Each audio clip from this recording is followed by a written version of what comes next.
Jill Barber. There's one bike ride my daughters have never let me forget. When they were younger, they didn't like walking very much, but we would go on bike rides as a family. And on one memorable occasion, our younger daughter fell off her bike into this massive ditch full of stinging nettles. She was screaming, those nettles. I panicked. I jumped off my bike, thought dock leaves, that's what I need, dock leaves. So I found some dock leaves, and I started shoving the dock leaves down the back of her trousers, down her pants. And she was mortified. She said she would rather put up with the stinging nettles than have her mother stuff dock leaves down her pants. She's never let me forget it. When I was engaged to be married to Conrad, the year I was engaged, we decided to go on a cycle trip along the disused railway track from Scarborough to Ravenscar. It was a beautiful day and most of it was uphill, but on the way back it was downhill, and I took a corner just slightly too quickly and ended up sliding down a dike. I said to Conrad, "Help, help!" And he said, as he got off the bike and came towards me, saw these two black legs disappearing down the dike. I went head first down there.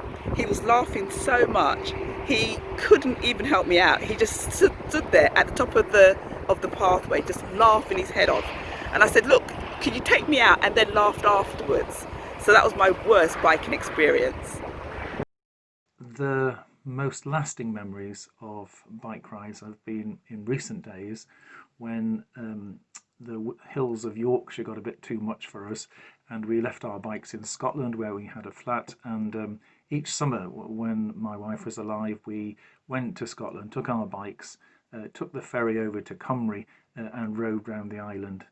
Some of my best memories are riding around the island. It's not a hard ride, it's only about 15 miles, mainly flat, and there are plenty of places to stop for ice cream and tea, but it was a wonderful feeling, and every time I remember that, or every time I go to Cymru now, I think of those great days of riding bikes.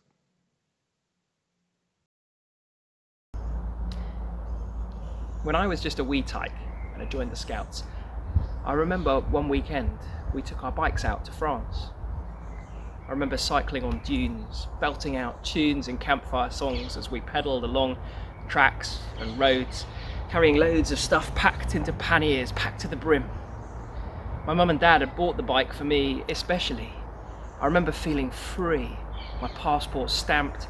At nights we camped in farmers' fields, and then merrily we'd roll along, wind in face, sweat on brow, and how we laughed and sang, and how we cycled, and how the world changed, and how we changed as we ranged free when I was just a wee tyke riding my bike in France.